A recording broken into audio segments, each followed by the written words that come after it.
this is absurd. This is stopping my life, and what can I do? And I swear, the plant said to me, think about our relationship. So I started thinking about it, and I felt terrible, and I actually got down on my hands and knees, and I started crying, and I realized that I had committed crimes that were no less worse than Cambodia or Auschwitz or genocide. I had committed a huge amount of genocide.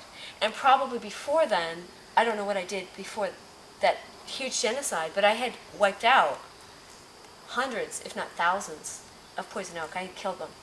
So I just got down on my hands and knees and I just started crying, like not quite bawling, but like almost bawling, realizing, wow, I have majorly made a huge mistake. And I am so, so sorry. And so after quite some time, like maybe, and my friend is standing there watching this, realizing, this is cool, whatever's going on, she has to do it. He didn't even know me. He didn't know me for more than 15 minutes, and he's just standing there watching this, like, whatever you have to do. I just felt his condoning of the whole thing. So I was just crying and crying, and I was like down like this, and I'm just asking for forgiveness. And then after this whole catharsis, maybe it was half an hour that, I don't know, I ran out of time. It was outside of time, that Plant said to me, we forgive you. We can tell you're really sincere, and we realize you really didn't know. Like Jesus says, like people don't know what they're actually doing sometimes. And so they said, it's okay now. And so I got up and I asked permission. I said, I'm so sorry. I'm so sorry. And I just kept saying this mantra, like, I'm so sorry, for the whole day. And I took a little piece and I put it on my tongue, and I wasn't really sure. I'm imagining this, and so I put it on my tongue, and nothing happened. And I felt the vibration of a slight poison, but it was just a vibration, and I swallowed it. And then the next day, and I walked, and that night I had like one bump on my shin. That was it. And the next day I went out and had another piece, and then same with the next day. And I ended up setting up a camp up there. So I ended up living among the poison oak again, and it was completely fine. And what would happen is the same thing that happens with mosquitoes.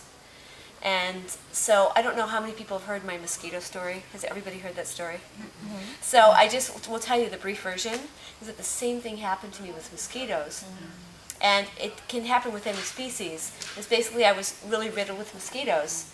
And then I communicated with the mosquitoes, and they told me that this is the protocol to follow with them, and basically to stop killing us, to stop hating us, to stop disliking us. They're mommies, and they're just flying to get food for their babies. Yeah, at least to be neutral to us.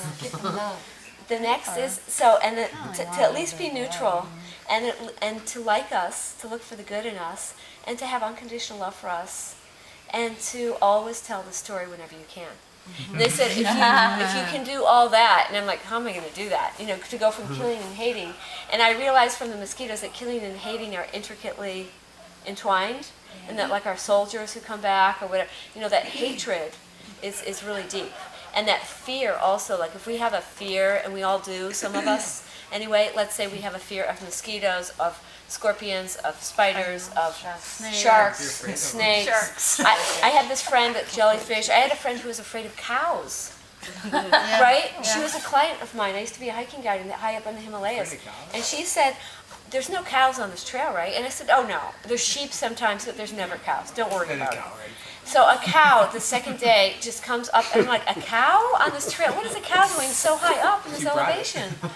And so this cow also had big horns. Oh. And their trail is narrow. And so I was like, I forgot about it, that she had this thing with cows. So the cow starts charging her, and like runs up to her, and I know this sounds crazy and weird, but I literally stopped the cow. I said, stop. Wow. And the cow stopped. And I said to her, you're not kidding. You got something going on with cows. I said, you really need to work on that. So we weren't going to get anywhere without her communicating with the cow, because the trail is so narrow, and the cow is really upset with her. Right? And so our whole group had to stop, and she had to, I said, you need to talk to this cow and really ask forgiveness, because Otherwise, we're going to have to end our trip, and we have a month. I mean, she was on a 2-week trip, but I had another 2-week trip in another part of the Himalayas that I had to catch up with. So I said, that's it. And so she did communicate with the cow. She stopped being a coward. A coward. And she became more of a cow herd. And so the cow let her by. Right, the cow did let her by. But it could be the weirdest thing, and it might be your next door neighbor. It might be your boyfriend or girlfriend in the weirdest moments, you know, when that pet peeve happens. It might be like, and so whatever it is, no matter who it is, it's our working companion. Everybody has somebody that we can have a better relationship with. It could be ourselves. We might not like ourselves or love ourselves as much as we could. So again, just a review on that is to stop killing ourselves and others. And that killing could be killing our dreams. Have you ever killed someone else's dreams, or someone kills your dreams and goes, no, you can't do that. No, you're not a good singer. You can't do that, or whatever it is. It starts right there, even killing people's enthusiasm. You know, that's a kind of killing that's not acceptable. And then we also have hating. And even saying the word hate, you know, is way too, like we're too conscious for that. And then disliking. So what I always tell people is, you know how even with a friend or a neighbor or a spouse or a colleague, sometimes in the past when we're not on a raw food diet, we yo-yo. And we go, oh, I love you. And then the next day it's like, God, I hate this person. Like I'm living with this person and I thought I really loved her and loved him, and now I can't seem to be with that person. And we're yo-yoing. We've all done it. It's like this is telling us, you can yo-yo a little bit, but try to be, and don't ever yo-yo down there. You can go down to neutral, but not below neutral. So we just knock out all the disliking and all the hating and all the killing. And then what happens is what happens. We all become Meditation. a happy oasis. We all become happy almost all the time, or at least neutral. That's what I always strive for. Neutral's pretty good, because neutral's peaceful. And have you ever felt lonely? We all feel lonely sometimes. We go, oh my gosh, I just said goodbye to all these wonderful people, and now I'm alone, and I'm in this foreign country, or I'm at my home, right? You've been at your home, you're like, oh, I feel lonely. I go, wait a minute. Lonely is actually neutral. Let's just transmit. Lonely is actually peaceful. Lonely is actually solitude. Who gets enough solitude these days? Lonely is like a date with myself that I've been wanting for months. So that's, you know, we just create neutrality in every situation of so-called emergency or less than neutrality. And then we always just look for the good in everything. And so the last story I'd like to tell you about is a story that has to do with wild edible foraging, and it also has to do with focusing on with extreme. And I tend to be a person that, you know, we say type A personality. I tend to be a person that when I focus on something, I like really focus on it. And sometimes I just, like, that becomes my world. And I just step into a portal of my own choosing. And then everything else, I'm just like oblivious to it. And it's really self-absorbed in a sense, because it's like self-absorbed with that one aspect of reality.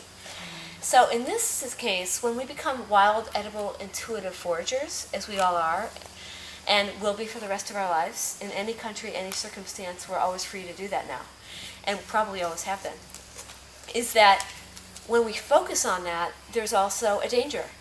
And so, for example, I focused on that, and I was up in this lookout tower, where I was a fire lookout in remote locations in solitude for 6 months a year of solitude for 12 seasons. And it was really intense, but it was also really beautiful, and I just really loved living by myself.